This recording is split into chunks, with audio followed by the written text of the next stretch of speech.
నమస్తే, నేను Roja. Welcome to special debate. ఇంకిపెళ్లి సుబ్బిచావుకు వచ్చినట్టుగా మారింది యునైటెడ్ అరబ్ ఎమిరేట్స్ పరిస్థితి. ఇజ్రాయెల్ ఇరాన్ యుద్ధం సంపన్నుల స్వర్గధామంపై పెను ప్రభావం చూపిస్తోంది. నిత్యం పర్యాటకులు పెట్టుబడిదారులతో కళకళ్లాడే మహానగరం కళావిహీనంగా మారి బోసిపోయింది. షాపింగ్ మాల్స్, టూరిజం స్పాట్స్, బీచ్లు, హోటల్స్ అన్నీ మూతపడ్డాయి. నిత్యం రద్దీతో కళకళ్లాడే దుబాయ్ విమానాలు ఇప్పుడు ప్రయాణికులు లేక వెలవెలబోతున్నాయి. ఇతర దేశాల నుంచి దుబాయ్కి వచ్చే ఎమిరేట్స్ విమానాలు ఖాళీగా ఉన్నట్లు బ్లూంబెర్గ్ రిపోర్ట్ వెల్లడించింది.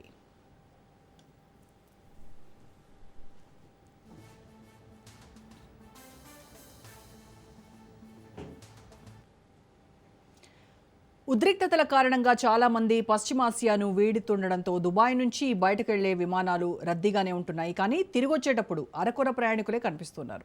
అమెరికా, ఐరోపా దేశాలకు వెళ్లిన విమానాలు కేవలం 5 నుంచి 10% ప్రయాణికులతో మాత్రమే తిరిగొస్తున్నాయని బ్లూంబెర్గ్ రిపోర్ట్ తెలిపింది. ఇక న్యూయార్క్ నుంచి వచ్చే విమానాల్లో 5వ వంతు మాత్రమే టికెట్లు అమ్ముడవుతున్నాయి.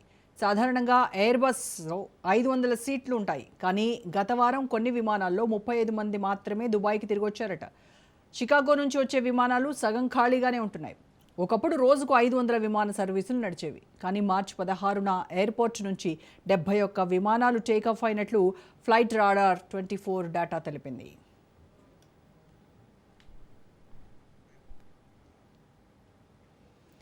పర్యాటకులతో కళకళలాడే దుబాయ్ సిటీ యుద్ధ మేఘాల చాటున వెలవెలబోతోంది. వార్ ఎఫెక్ట్ పర్యాటక రంగంపై తీవ్రంగా పడింది. పర్యాటకులను ఆకర్షించేందుకు హోటల్ యాజమాన్యాలు, టూర్ ఆపరేటర్లు భారీగా డిస్కౌంట్లు, ప్యాకేజీలను ప్రకటిస్తున్నప్పటికీ ఎవ్వరూ రావట్లేదు. కేవలం వినోద రంగంపైనే కాకుండా రవాణా, రిటైల్ రంగాలపై కూడా ప్రతికూల ప్రభావం చూపిస్తోంది. ఇక ఆర్థికంగా కూడా దుబాయ్కు గడ్డు కాలమే నడుస్తోంది. అనేక అంతర్జాతీయ బ్యాంకులు, ఆర్థిక సంస్థలు తమ కార్యకలాపాలను తాత్కాలికంగా నిలిపివేయడంతో పెట్టుబడిదారుల్లో ఆందోళన మొదలైంది.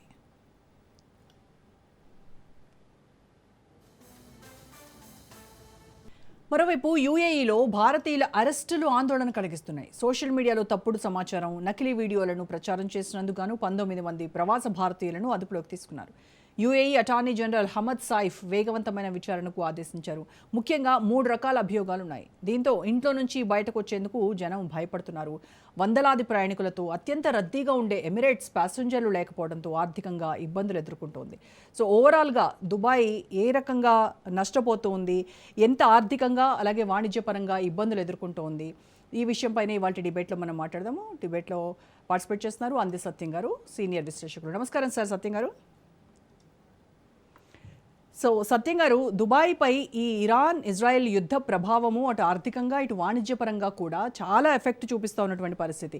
మనకి సామెతలు ఉన్నట్టుగా తెలుగులో ఉరువునివి మంగళం మీద పడినట్టు, ఎంకిపెళ్లి సుబ్బి చావుకు వచ్చినట్టు, ఇలాంటి సామెతలన్నీ ఇప్పుడు దుబాయ్కి యాప్ట్గా వర్కౌట్ అవుతున్నట్టుగా కనిపిస్తోంది.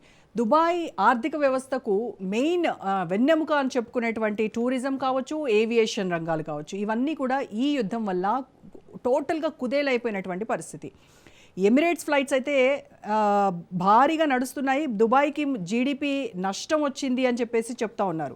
సో ఈ హార్మోజ్ జలసంధి ఒకటి మూసేయడం వల్ల, ఆ తర్వాత జబెల్ అలీ పోర్టుపై జరిగినటువంటి దాడుల వల్ల దుబాయ్ ఆర్థిక వ్యవస్థపై ఏ మేరకు ఎఫెక్ట్ పడుతుందంటారు?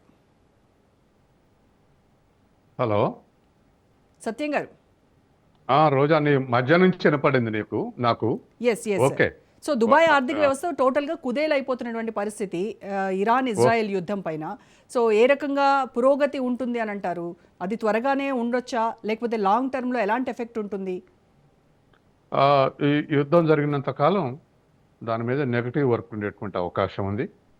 తర్వాత యుఏఈ యొక్క ఆర్థిక వ్యవస్థ యొక్క రిచ్ కంట్రీ ఇన్ ఏషియా. ఎందుకంటే వన్ ఆఫ్ ది రిచెస్ట్ అని కూడా చెప్పొచ్చు. ఎందుకంటే 49 నుంచి $50,000 పర్ క్యాపిటల్ ఇన్కమ్ ఉంది. $50,000 అంటే జపాన్, జర్మనీకి మాత్రమే మనం పోల్చాల్సి అంటే $50,000. అటువంటిది ఒక ఏషియన్ మిడిల్ ఈస్ట్ కంట్రీలో $50,000 పర్ క్యాపిటల్ ఇన్కమ్ అంటే మంచి రిచెస్ట్ కంట్రీ కింద లెక్క. అట్లాగే జీడిపి, చిన్న దేశం జీడిపి $0.5 ట్రిలియన్. అటువంటి అంటే దరిదాపు $500-600 బిలియన్ దాని జీడిపి. ఇప్పుడు దాని జీడిపిలో మెయిన్ సోర్సు ఆయిల్ కాక బిసైడ్స్ ఆయిల్, టూరిజం, తర్వాత ఏవియేషన్, ఈ 2 రంగాల ద్వారా దుబాయ్ ఇప్పుడు ఫేమస్ అయింది. తర్వాత మరొకటి ఏమిటంటే గత దశాబ్ద కాలంగా ఏషియన్ రిచెస్ట్ క్లాస్ అంతా ఏషియా కంట్రీస్ నుంచి పోయి లండన్లో స్థిరపడేవాళ్ళు. ఎక్కువ మంది లండన్లో స్థిరపడ్డారు. దరిదాపు అరబ్ దేశాలు ఉన్నటువంటి రిచ్ షేక్స్ అంతా అక్కడ అబవ్ మిడిల్ క్లాస్ వాళ్ళు కూడా అక్కడికే పోయారు. కానీ ఒక దశాబ్ద కాలంగా మొత్తం దుబాయ్లో సెటిల్ అవుతున్నారు. కాబట్టి ఫారెన్ మనీ కూడా రెసిడెన్స్ పర్పస్ ఇన్ఫ్లో అవుతుంది దుబాయ్ ఎకానమీలోకి. ఇటువంటి పరిస్థితుల్లో ఈ యుద్ధంతో ఇవాళ అంతా కొలాప్స్ అయిపోయి ఉన్నది. తర్వాత మేజర్ మాల్ కూడా డిస్ట్రక్ట్ అయి ఉన్నది. అందుకని ఇవాళ ఉన్నటువంటి పరిస్థితుల్లో టూరిస్టులంతా వేకేట్ చేసే పరిస్థితులు ఉన్నారు. దరిదాపు అవుట్ గోయింగ్లను అయితే 500కు 500 మంది ఉండి ఇన్కమింగ్ అయితే 500 సీట్లకు 30-35 మంది వస్తున్నారు. కొన్నిట్లలో 10-15 మంది కూడా వస్తున్నారు. ఆ స్థితిలో ఏవియేషన్ రంగం దెబ్బతినది. తర్వాత ఆయిల్ రేట్స్ కూడా ఇంధనం పెరగటంతో ఇవాళ ఇంటర్నేషనల్ ఫ్లైట్స్ కూడా పెరిగినాయి, ఛార్జెస్ కూడా పెరిగినాయి. దాంతో ఛార్జీలు పెరగటం ఒక క్రైసిస్ అయితే, తర్వాత ఫారెన్ ట్రిప్స్ క్యాన్సిల్ కావటం మరొకటి, ఏది టూరిస్టులు రావటం అనేది తగ్గిపోవటం మరొకటి. తర్వాత అక్కడ ఉండేటువంటి పరిస్థితి కూడా అప్పుడప్పుడు ఇరాన్ ఉపయోగించినటువంటి మిజైల్స్ అటాక్ చేయటం అంత డిస్టర్బ్ కావటంతో వాళ్ళ దరిదాపు మరి అటువంటి ప్లేస్ అంటే టూరిస్ట్ ప్లేస్లో సహజంగానే ఎక్కడ అన్సర్టనిటీ ఉంటే, ఎక్కడ లా అండ్ ఆర్డర్ లేకపోతే, ఎక్కడ కొంచెం ఒక స్థిరత్వం లేకపోతే ఇటువంటిది జరుగుతుంది. గతంలో కూడా మీకు గుర్తుండి ఉంటే ఎల్టీటీ సమస్య పరిష్కారం అయిన తర్వాత కూడా ఒకసారి శ్రీలంకలో బాంబు పేలింది. బాంబు పేలితే సుమారు 400-500 మంది చనిపోయారు. దాంతో శ్రీలంక పోయే టూరిస్టులు అంతా తగ్గిపోతే వాళ్ళకు ఫారెన్ కరెన్సీ ప్రమాదం ఏర్పడ్డది, ఫారెన్ ఎక్స్చేంజ్. ఎందుకంటే ఒకవైపు ఏమో ఆనాడు ఉన్నటువంటి ప్రెసిడెంట్ ఏం ఆలోచించకుండా మొత్తం ఆర్గానిక్ క్రాప్స్ పండారే, వ్యవసాయ ఉత్పత్తి అంటే దరిదాపు మొత్తం ఆర్గానిక్ మిగతా నిషేధించిన స్థాయిలో ఉంటే వ్యవసాయ ఉత్పత్తి తగ్గిపోయింది, టూరిస్టులు పోక ఫారెన్ ఎక్స్చేంజ్ పోయింది. దాంతో శ్రీలంక బాగా అప్పుల్లో పడింది. ఆ మధ్య మనం 2 ఏడాది కింద మనం బాగా డిబేట్ కూడా చేశాం. శ్రీలంక అప్పుల్లాగానే ఆంధ్రప్రదేశ్ అయింది, తెలంగాణ అయింది, ఇటువంటి మనం చర్చించాం. కాబట్టి ఇప్పుడు దుబాయ్ కూడా దానికి మెయిన్ సోర్స్ ఇదే, ఏవియేషన్, ట్రాన్స్పోర్టే మొత్తం కూడా, తర్వాత టూరిస్టులు. కాబట్టి ఇవి దెబ్బ జరిగేసరికి వాళ్ళ ఖచ్చితంగా దాని మీద నెగిటివ్ ఎఫెక్ట్ ఉంది. ఎందుకంటే మిగతా అరబ్ కంట్రీస్లో కొంతమేరకు సరే ఆయిల్ దెబ్బతిన్నా టూరిస్ట్ ప్లేసులు కావు. కాబట్టి ఇది టూరిస్ట్ ప్లేస్ కాదు. శ్రీలంక ఎట్లయితే టూరిజం కొలాప్స్ అయిందో, మన దేశంలో ఎట్లయితే కాశ్మీర్లో టూరిజం కొలాప్స్ అయ్యి దరిదాపు ఉపాధి కోల్పోయారు, అటువంటి పరిస్థితి వాళ్ళ దుబాయ్ ఎదుర్కొంటుంది. కాబట్టి ఖచ్చితంగా ఈ యుద్ధం నెగిటివ్ ఎఫెక్ట్ ఉంది. ఇది ఇంకా దీర్ఘకాలం కొనసాగితే చుట్టూన్న అరబ్ దేశాలకు ఆయిల్ నష్టం అయితే దీనికి ఆయిల్ నష్టం, టూరిజం నష్టం, ఏవియేషన్ నష్టం, ఇన్ని నష్టాలతోటి కొనసాగాల్సిన పరిస్థితి ఏర్పడుతుంది. ఇప్పుడు ఈ హార్మోజ్ జలసంధి మూసివేయడంతోనేమో ప్రపంచవ్యాప్తంగా చమురు ధరలు ఆల్మోస్ట్ $110 పైనే పలుకుతూ ఉన్నది. ఇప్పుడు అదేమో ఒక రకంగా కుదేలు చేస్తూ ఉంటాయి ప్రజల్ని, అంటే నిత్యావసరాల ధరలు పెరుగుతూ ఉంటాయి, ఇంటర్లింక్డ్ అన్నీ కూడా భారం అయ్యేటువంటి పరిస్థితి. ఇక ఇటు చూస్తేనేమో జబేల్ అలీ పోర్టుపై జరిగినటువంటి దాడుల వల్ల అక్కడ ఒక అన్సర్టనిటీ, ఇప్పుడు మీరు చెప్పినట్టుగా తీవ్రమైనటువంటి భయాందోళనలు, అక్కడ నివసిస్తున్నటువంటి ప్రవాస భారతీయులు, వలస కార్మికులు ఉంటారు. సో వీళ్ళందరూ నెక్స్ట్ ప్రాజెక్టులన్నీ ఏవి లేక అవి మధ్యలోనే ఆగిపోవడం వల్ల ఈ ప్రజెంట్ కడుతూ ఉన్నవి, దీంతో వాళ్ళ జీవితం కూడా కాస్త అస్తవ్యస్తంగా అయిపోయేటువంటి అవకాశమే ఉంది కదా సార్? ఖచ్చితంగా. ఎందుకంటే ఇవాళ హార్మోజ్ జలసంధి ఆపేయటం వల్ల సరే ఆయిల్ ఎక్స్పోర్ట్ కావటం, యుద్ధానికి ప్రారంభం స్థిరమైన ధర బ్యారెల్కి $69, స్థిరమైన ధర $69. ఒక్కో దేశంలో $1 అటు ఇటు ఉండొచ్చు, కానీ ఎకనామిక్స్ వాళ్ళు స్కేల్గా తీసుకుని $69. ఇప్పుడు అది $110, అంటే దరిదాపు $40 పెరిగింది. $40 అంటే దరిదాపు 30% పెరిగింది. ఈ స్థితిలో ఇంటర్నేషనల్ ట్రాన్స్పోర్ట్ అంతా కుదేలైతుంది. ఎందుకంటే మిగతా అన్నిటి మీద ట్రాన్స్పోర్ట్ అనేది అన్నిటి దాంట్లో 20% కాస్ట్ ఉంటుంది కాబట్టి అన్నిటి యొక్క ధరలు పెరిగినాయి. దీంతో ఇవాళ దరిదాపు ఇన్ఫ్లేషన్ పరిస్థితి. మన దేశంలో అయితే 2%, 1.7% ఉంది పోయిన సంవత్సరం అంతా ఇన్ఫ్లేషన్. ఇప్పుడు 3.5 చేరుకుంటుంది అంటారు. అట్లాగే అమెరికాలో అయితే అసలు భరించలేంత పెరుగుతున్నాయి ధరలు, 51% పెరిగినాయని ఒక రిపోర్ట్ వచ్చింది. కాబట్టి ఇవాళ ఉన్నటువంటి ఈ పరిస్థితుల్లో ట్రాన్స్పోర్ట్ కాస్ట్ పెరిగి, ఏది ఇంధనం పెరగటం వల్ల ట్రాన్స్పోర్ట్ కాస్ట్ పెరిగి ఇవాళ ఇన్ఫ్లేషన్, తర్వాత జీడిపి కూడా ఇవాళ అమెరికన్ జీడిపి కూడా 0.2 నుంచి 0.4 వరకు పడిపోద్దని నిన్న మొన్న ఎక్స్పెక్టేషన్స్ వచ్చాయి. అట్లాగే ఇండియా కూడా 7.2 నుంచి 7.4 ఉండొచ్చు, అంటే ఇప్పుడు 7 ఉంటుంది అంటున్నారు. ఇంకా కొంతకాలం కొనసాగిస్తే ఈ టార్గెట్స్ ఇంకా తగ్గేటువంటి అవకాశం ఉంది. కాబట్టి ఖచ్చితంగా ఇది వరల్డ్ వైడ్గా ఈ హార్మోజ్ జోన్స్ అనేది క్లోజ్ చేయడం వల్ల వరల్డ్ వైడ్గా ఈ క్రైసిస్ డెవలప్ అయింది. ఇది యూఏలో ఏమిటి స్పెషల్ అంటే దరిదాపు 90 లక్షల మంది అరబ్లో గల్ఫ్ కంట్రీస్ ఉంటే అందులో 25 లక్షల మంది యూఏఈలనే ఉన్నారు, ఎక్కువ మంది. కాబట్టి ఇప్పుడు ఈ వర్క్ ఫోర్స్ అంతా మళ్ళీ వాళ్ళు వెనక్కు రావాల్సి వస్తుంది. ఎందుకంటే ఎక్కువ మంది పనిచేసేది ఆయిల్లోనే, మిగతా వాళ్ళు ట్రాన్స్పోర్ట్ సెక్టారు లేకపోతే ఐటీ సెక్టార్ వీటిలలో కూడా ఉన్నారు, కానీ అది మేజర్ ఫోర్స్. ఇప్పుడు అది డిస్ట్రక్ట్ అయితే ఖచ్చితంగా అన్ఎంప్లాయ్మెంట్ ఫేస్ చేయాల్సి వస్తుంది. ఓకే, ఒక నెల 2 నెలలు ఫేస్ చేయొచ్చు, కానీ లాంగ్ రన్లో ఫేస్ చేయడం కష్టం. కాబట్టి మన ఇండియాకి ఆ రకం కూడా దెబ్బతది. మనం ఇదివరకు అనుకున్నాం నిన్న మొన్న ఏది మనకు వచ్చే ఫారెన్ ఎక్స్చేంజ్ పోతుందని. ఎందుకంటే గల్ఫ్ కంట్రీస్ నుంచి మనకు వచ్చేది $51 బిలియన్. అంతా 140 బిలియన్ డాలర్స్ వస్తే అమెరికా నెంబర్ 1 పొజిషన్లో, నెంబర్ 2 గల్ఫ్ కంట్రీసే. అట్లా ఒక $51 బిలియన్ గల్ఫ్ నుంచి మనకు వస్తుంది. మనకు నష్టమే, అక్కడ ఉండేటువంటి ఎంప్లాయ్మెంట్కు నష్టమే, తర్వాత మన ఎంప్లాయ్మెంట్ కూడా మన వాళ్ళు రిటర్న్ వస్తే వాళ్ళకు మనం ఆల్టర్నేటివ్ ఎంప్లాయ్మెంట్ కూడా కష్టమే. కాబట్టి ఈ ఆస్పెక్ట్లో చాలా ఇవాళ ఉన్నటువంటి యూఏఈ దెబ్బతినేటువంటి అవకాశం ఉంది. ఆ దెబ్బ మనకు కూడా తగులుతుంది. 3 రకాల దెబ్బలు. ఒకటి ఫారెన్ ఎక్స్చేంజ్ స్కేర్సిటీ, రెండోది మన లైవ్లీవుడ్, మూడోది ఎంప్లాయ్మెంట్. ఈ పరిస్థితిని ఫేస్ చేస్తుంది. రైట్. సో యుద్ధం సుదీర్ఘకాలం కనుక కొనసాగితే భారత్ అక్కడ గల్ఫ్లో ఉన్నటువంటి భారత పౌరుల్ని ఇండియాకి తీసుకురావడం కోసం ఎలాంటి చర్యలు తీసుకోవాలి అనేది మాట్లాడదాం సార్. సో సత్యం గారు, ఇప్పటికే కొన్ని రిపోర్ట్స్ ప్రకారము కొన్ని నివేదికలు చెప్తున్నవి ఏంటి అంటే దాదాపు 2.2 లక్షల పైగా అక్కడ గల్ఫ్ కంట్రీస్లో నివసిస్తున్నటువంటి భారతీయులు ఆ దేశం విడిచి స్వదేశానికి వచ్చేసారు అనేది ఒక రిపోర్ట్.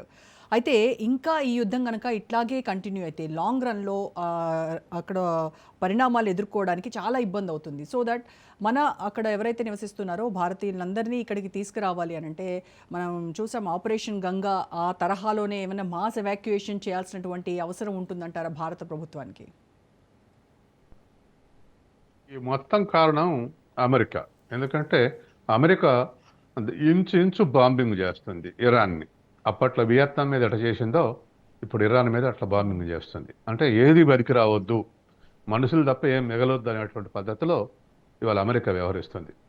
తర్వాత రెండోది, వాళ్ళకి ఎక్కడెక్కడైతే ఆయిల్ సోర్సెస్ ఉన్నాయో మేము వాటి మీద వేస్తాం బాంబింగ్ అని హెచ్చరిక కూడా ఇచ్చింది నిన్న.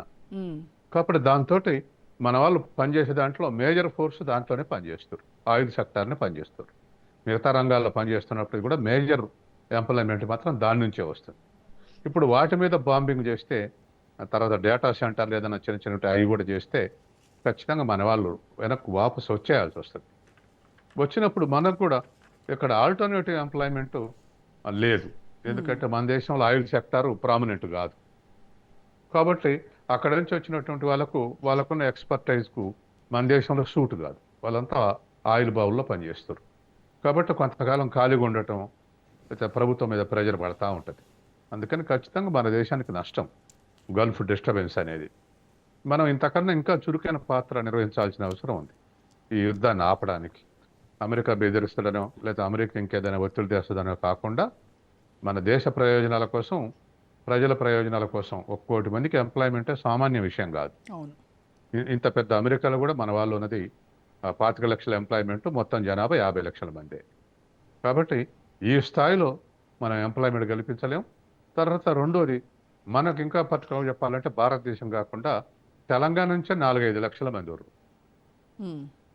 అందులో ముఖ్యంగా నార్త్ తెలంగాణ నుంచి ఉన్నారు. వీళ్ళందరూ గల్ఫ్ కంట్రీస్ పోయి కొంతమంది ఏమో ఎక్స్పర్టైజ్ ఉన్నటువంటి సెక్టార్లో, కొంతమంది ఏమో అనార్గనైజ్ సెక్టార్లో పనిచేస్తున్నారు. కాబట్టి ఇటువంటి పరిస్థితి మన తెలంగాణకు కూడా, దేశం మొత్తానికి దెబ్బ అయితే మన తెలంగాణకు కూడా మేజర్ దెబ్బ, ఉపాధి కోల్పోవటం అనేది. అందుకని ఎంత త్వరితంగా యుద్ధం ముగిస్తే అంత మనం కొంత సేఫ్టీ ఉండేటువంటి అవకాశం ఉంది.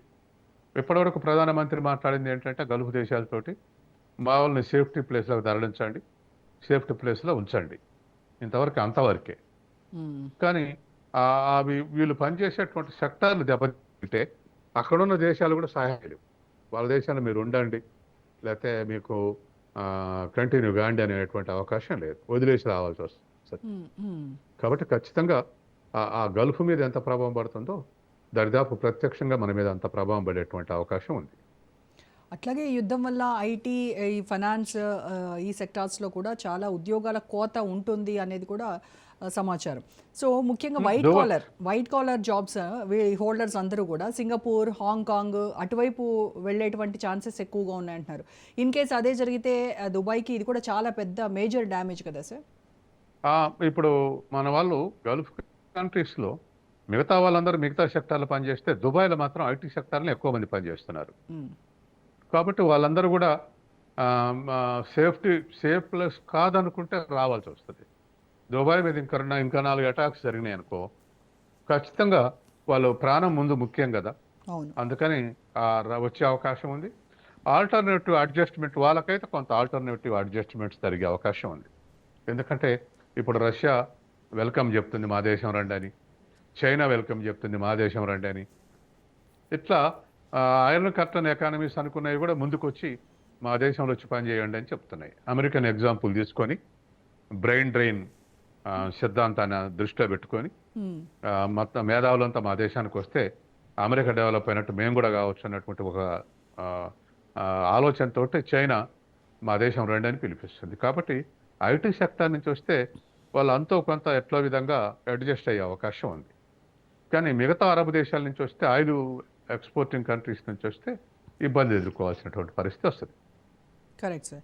సో ఇప్పుడు ఇంటర్నేషనల్ బ్యాంక్స్ కావచ్చు, కొన్ని ఆర్థిక సంస్థలు కావచ్చు, వాళ్ళ కార్యకలాపాలన్నీ కూడా టెంపరీగా డౌన్ చేసేస్తాయి. సో ఇది దుబాయ్కి చాలా ప్రమాదకరమైనటువంటి సంకేతం. ఈ సిచ్యువేషన్ కనుక, అంటే కేవలం ఈ యుద్ధం జరిగినంత కాలం ఉంటుందంటారా? దీని ప్రభావం ఎక్కువ కాలం ఉంటుందా? లైక్ క్యాపిటల్ ఫ్లైట్ అని కూడా ఇది అనుకోవచ్చు అంటారా? అంటే వేరే దేశాల్లోకి వెళ్ళి అక్కడ ఇన్వెస్ట్ చేసే అవకాశాలు కూడా ఉన్నాయంటారా? ఇప్పుడు ఇంటర్నేషనల్ మనీ ట్రాన్సాక్షన్స్ అన్నీ దుబాయ్కి అవసరం. ఎందుకంటే అన్ని దేశాల నుంచి దుబాయ్లో వర్క్ చేస్తున్నారు. అన్ని దేశాల సెంట్రల్ బ్యాంకులు అక్కడ బ్రాంచెస్ పెట్టినాయి. అట్లాగే అన్ని దేశాల నుండి కమర్షియల్ బ్యాంకు కూడా బ్రాంచులు పెట్టినాయి. కస్టమర్స్ లేకుండా బిజినెస్ పెరిగే అవకాశం లేదు. తర్వాత కస్టమర్స్ యొక్క సేవింగ్ కెపాసిటీ లేకుండా డిపాజిట్లు వచ్చే అవకాశం లేదు. కస్టమర్స్ కన్జంప్షన్ లేకుండా ఎక్స్పెండిచర్ అయ్యే అవకాశం లేదు. కాబట్టి ఇవన్నీ కూడా దరిదాపు స్టాగ్నేషన్లు ఉంటాయి. స్టాగ్నేషన్లు ఉన్నప్పుడు దుబాయ్ కూడా స్టాగ్నేషన్లు ఉండే అవకాశం ఉంది. అందుకని ఇవాళ దుబాయ్ అంటే మిగతా అరబ్ దేశాలకు దుబాయ్కి తేడా ఉంది. ఇది ఒక డెస్టినేషన్, ఇంటర్నేషనల్ దరిదాపు ఈ ట్రాన్స్పోర్ట్లో ఉండేటువంటి వాళ్ళు, ముఖ్యంగా టూరిస్టులు. కాబట్టి ఇది దెబ్బతింటే ఖచ్చితంగా బ్యాంకింగ్ సెక్టర్ మీద ఖచ్చితంగా ఆ ప్రభావం పడుతుంది. ఎందుకంటే హైలీ కన్జంప్షన్ చేసేటువంటి కంట్రీ అది దుబాయ్. తర్వాత టూరిస్టులకు కూడా ఒక ఫెసిలిటీ ఉంది వాళ్ళకు. ఏమిటంటే దుబాయ్ 14 days వీసా తోటి మనం టూరిస్ట్ పోతే 60 రోజుల వరకు ఎక్స్టెన్షన్ చేస్తారు. ఎందుకు ఈ ఫెసిలిటీ పెట్టారు వాళ్ళంటే, మనం తీసుకున్నటువంటి మన దగ్గర ఉన్న డబ్బు అక్కడ కన్జ్యూమ్ చేయడానికి, మన డబ్బు పెట్టి, మనం మార్చుకున్న డబ్బు పెట్టి అక్కడ మన వస్తువులు కొనుక్కోవడానికి. మన వాళ్ళు అంతా షాపింగ్ చేసి తీసుకొచ్చుకుంటారుగా, అది మొత్తం ఆ దేశంలో డిమాండ్ పెరుగుతుంది. ఆ దేశంలో తర్వాత వాళ్ళ దేశానికి ఇన్కమ్, అది ఫారెన్ ఎక్స్చేంజ్. అందుకని అన్ని దేశాల ఫారెన్ ఎక్స్చేంజ్ వాళ్ళకు అసెట్ అయింది. అందుకే ఇవాళ అది పెద్ద టూరిస్ట్ స్పాట్గా మారింది. ఇంటర్నేషనల్ కన్జ్యూమర్స్ అంతా అక్కడే కొనే పరిస్థితి ఉంది. గతంలో ఎప్పుడో లండన్ అనుకుంటే ఇప్పుడు అది దుబాయ్ మేజర్ ఫోర్స్ అయింది. కాబట్టి ఖచ్చితంగా ఈ ఆస్పెక్ట్లో చూస్తే దుబాయ్కి చాలా నష్టం. ఈ ఇరాన్ ఇజ్రాయెల్ యుద్ధం వల్ల ఒమన్ లాంటి కంట్రీస్ అంతా కూడా లాజిస్టిక్ హబ్గా మారుతూ ఉన్నాయి. సో ఇప్పుడు యుద్ధం తర్వాత అయినా నియర్ ఫ్యూచర్లో దుబాయ్ మళ్ళీ తన పూర్వ వైభవాన్ని, ఆ ప్రాభవాన్ని మళ్ళీ తిరిగి పుంజుకుంటుందంటారా? దానికి ఎంత టైం పట్టొచ్చు, ఎన్ని డికేట్స్ పడుతుందా, లేకపోతే కొన్ని ఇయర్స్లోనే మనం అది చూస్తామంటారా? దుబాయ్ మాసివ్ డిస్ట్రక్షన్ లేదు, ఇప్పుడు ఇరాన్ చేసినట్టుగా మాసివ్ డిస్ట్రక్షన్ లేదు. మ్మ్. కొన్ని కొన్ని స్పాట్స్ మీదనే అటాక్ జరిగింది. కాబట్టి దుబాయ్ రికవర్ కావడానికి దశాబ్దాలు అవసరం లేదు, విత్ ఇన్ 1 or 2 yearsలో రికవర్ అయింది. మ్మ్. అట్లాగే ఇవాళ ఈ ఇంటర్నేషనల్ అన్సర్టనిటీ లేదనుకుంటే టూరిస్టులు కూడా ఆగరు. మ్మ్. మనం చూసాంగా పెహల్గాంలో దాడి జరిగిన తర్వాత కూడా మన వాళ్ళు కాశ్మీర్ పోవటం ఏం మానుకోవట్లే, పోయి వస్తూనే ఉన్నారు. మ్మ్. కాబట్టి ఇరాను ఆ యుద్ధం ముగిస్తే దుబాయ్కి వచ్చే ప్రమాదం ఏం లేదు. కానీ ఎదుర్కొన్నటువంటి కాన్ఫిడెన్స్ ఉండదు ఇన్వెస్టర్లకు. మ్మ్. ఎప్పుడైనా ఏదైనా గల్ఫ్ డిస్టర్బెన్స్ వస్తే దుబాయ్ కూడా డిస్టర్బ్ అయింది, అందుకని మనం అనవసరం పెద్ద ఇన్వెస్ట్మెంట్ దుబాయ్లో చేయొద్దు అనుకునేటువంటి వాళ్ళు 1 or 10% ఏదైనా కావచ్చు, మొత్తం మీద వాళ్ళ ఇంట్రెస్ట్ అయితే తగ్గుద్ది, వాళ్ళ కాన్ఫిడెన్స్ లెవెల్ తగ్గుద్ది. కాబట్టి ఇదివరకు దుబాయ్ అంటే ఇది పెద్ద స్వర్గం అనుకున్నటువంటి వాళ్ళు ఉన్నారు. ఇప్పుడు గల్ఫ్లో ఏ డిస్టర్బెన్స్ వచ్చినా ఇది కూడా డిస్టర్బ్ అయ్యింది అనేది ఎస్టాబ్లిష్ కావటంతో ఇన్వెస్ట్మెంట్ ముందుకు రానటువంటి పరిస్థితి ఏర్పడుతుంది. మ్మ్. ఈ అబ్రహం ఒప్పందాల తర్వాత ఇజ్రాయెల్తో యూఏఈ సంబంధాలు కాస్త స్ట్రెంగ్తన్ అయ్యాయి. మళ్ళీ ఇప్పుడు ఇరాన్ ఇజ్రాయెల్ యుద్ధంతో ఈ యూఏఈ కాస్త మధ్యలో ఎటువైపు తేల్చుకోలేనటువంటి పరిస్థితి, అంటే ఒక స్ట్రాటజిక్ డిప్లొమసీ అనేది మెయింటైన్ చేయాల్సినటువంటి అగత్యం ఏర్పడిందంటారు. ఇప్పుడు వన్ సైడెడ్ ఉంటే నష్టం జరుగుద్ది. దానికి ఎగ్జాంపుల్ ఇప్పుడు మీరు మారుతీస్ని తీసుకోవచ్చు. మారుతీస్లో ఉన్నటువంటి వాళ్ళు ఇండియాకు నెగిటివ్గా స్టేట్మెంట్లు ఇచ్చి నెగిటివ్గా బిహేవ్ చేశారు మారిషస్ వాళ్ళు. నెగిటివ్గా బిహేవ్ చేస్తే మొత్తం వాళ్ళు ఉన్నటువంటి వాళ్ళంతా కూడా మన వాళ్ళు టూరిస్టులు అటుపోవటం మానేశారు. మానేస్తే మన గవర్నమెంట్ కూడా ఏదో ఆల్టర్నేటివ్ ఎంకరేజ్ చేసింది. మన మోడీ కూడా ఆ డెస్టినేషన్ పోయి వచ్చాడు మన వాళ్ళు. కాబట్టి అటువంటి పరిస్థితి ఆల్టర్నేటివ్గా మరొక డెస్టినేషన్ దొరికితే ఖచ్చితంగా వాళ్ళకు నష్టం అయ్యేటువంటి అవకాశం ఉంది. కాబట్టి ఖచ్చితంగా కాన్ఫిడెన్స్ లెవెల్ తగ్గితే ఇటువంటి వచ్చేటువంటి అవకాశం ఉంది.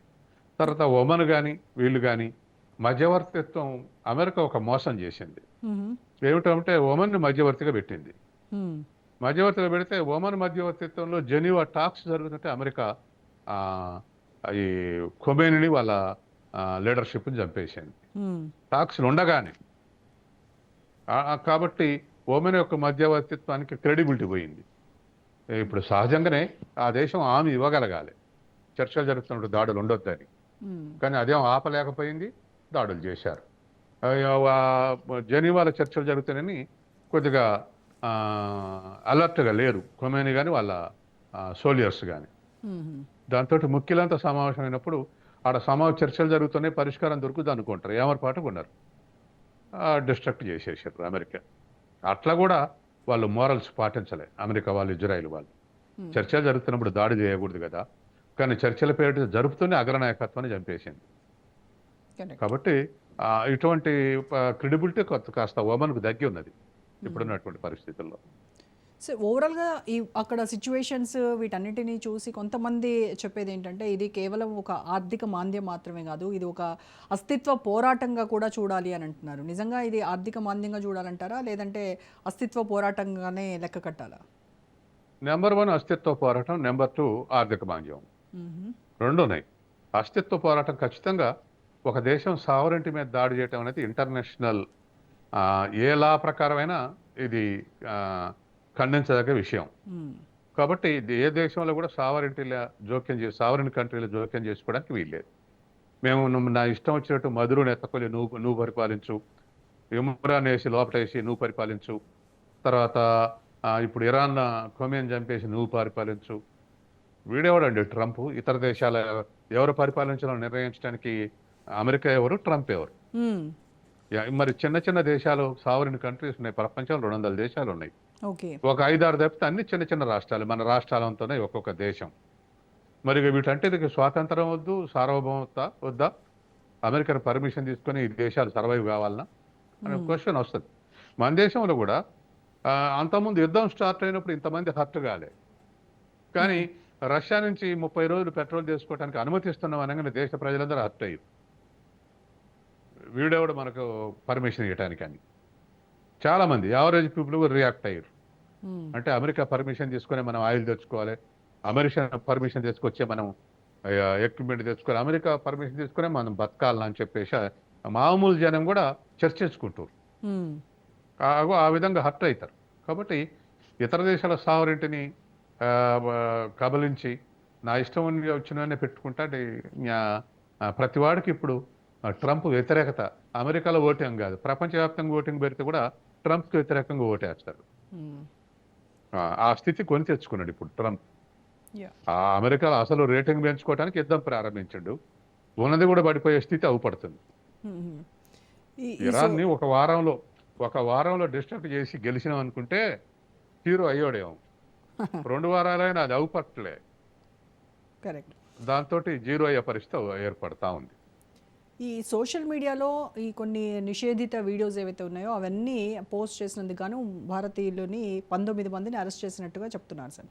అంటే అక్కడ ఏఐతో ఇతర దేశాల్లో ఎక్కడో జరిగినటువంటి ఆ దాడులన్నీ కూడా ఏఐ ద్వారా చేసి దుబాయ్లో జరిగినట్టుగా భయాందోళనకు గురి చేశారు అనే కారణంతో అది అరెస్ట్ చేశామని చెప్తున్నారు. కానీ దీంట్లో ఏమైనా కాన్స్పిరసీ కూడా ఏమైనా ఉందా? ఆ రకంగా ఆ కోణంలో కూడా మనం చూడొచ్చు అంటారా?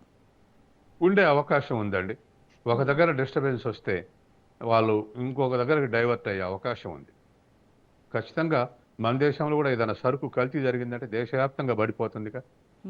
ఇటువంటిది ఏదన్నా పోస్టింగ్ పెడితే కంపెనీలు వివరణ ఇచ్చుకోవాల్సి వస్తుంది, అది నిజం కాదు అని. అట్లా ఇప్పుడు అక్కడ కూడా జరుగుతున్నటువంటి అన్ని ఇంటర్నేషనల్ ఎక్కడో జరిగినటువంటి ఘర్షణన్నింటినీ ఏఐ ద్వారా దుబాయ్లో జరిగినట్టు చూపెడితే సహజంగా వచ్చాడు అక్కడ రాకుండా పోతాడు, ప్యానిక్ అవుతారు. కాబట్టి ఖచ్చితంగా దీంట్లో కాన్స్పిరసీ లేకుండా ఏదో ఆటపాటలో పెట్టేది కాదు. దానికి ఇంటర్నేషనల్ కాంపిటీషన్స్ ఉన్నాయి, ఇంటర్నేషనల్ మార్కెట్లో పోటీ పడే వాళ్ళు ఉన్నారు. అసలు దుబాయ్ మార్కెట్ కాకుండా దుబాయ్ మూతపడితే మా దేశం వస్తారు అనుకునే వాళ్ళు ఉన్నారు. చాలా రకాలు ఉంటారు ఇటువంటి వాళ్ళు. కాబట్టి అవన్నీ కూడా పనిచేసే అవకాశం. అందుకే ఈ మధ్యకాలంలో దాన్ని ఖండించారు. ఏఐ ద్వారా జరిగిన సంఘటనలు జరిగినట్టుగా అవి దుబాయ్లో జరిగినట్టుగా పెట్టడం అనేటువంటిది కండెమనబుల్ అని చెప్పేసి స్టేట్మెంట్ ఇచ్చారు. Thank you sir, thank you so much.